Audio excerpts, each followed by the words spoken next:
Hello everyone, welcome back to our channel. This is Vivek Reddy and thank you for joining us.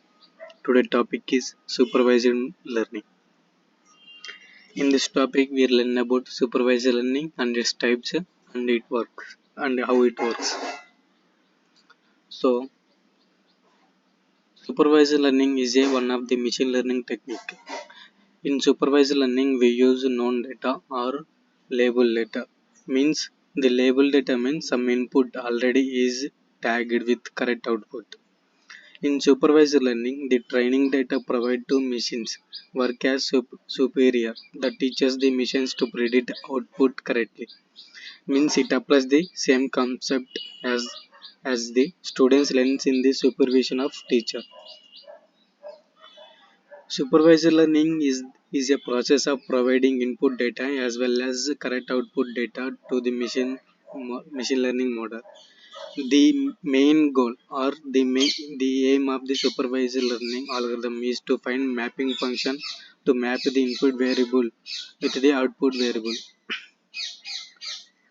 And coming to types of supervised learning, there are two types of supervised learning. One is the regression and the second is classification.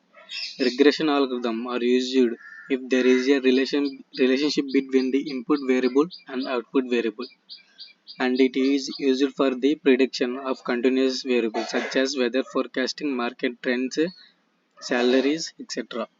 And coming to classification.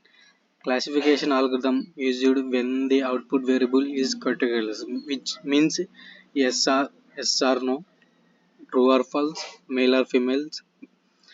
There are two classes such as classes like yes or no, male or female, true or false, etc. And coming to how supervised learning works. In supervised learning, models are trained using label dataset, where the model learns about each type of data.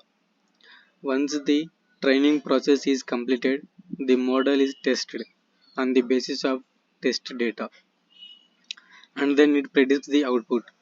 The working of supervised learning can be easily understood by the example of this diagram.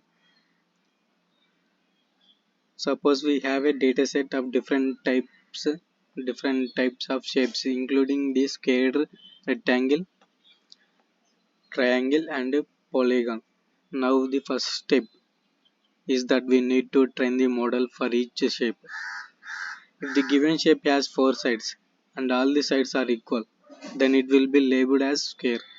If the given shape has three sides, then it will be labeled as triangle. If the given shape has six equal sides, then it is called labeled as hexagon. Now after training, we test our model using the test set, and the task of the model is to identify the shape. The machine is already trained on all types of shapes, and when it finds a new shape, it classifies the shape of the base of a number of sides and predicts the output. Okay, that's it. That's it for this video, and thank you.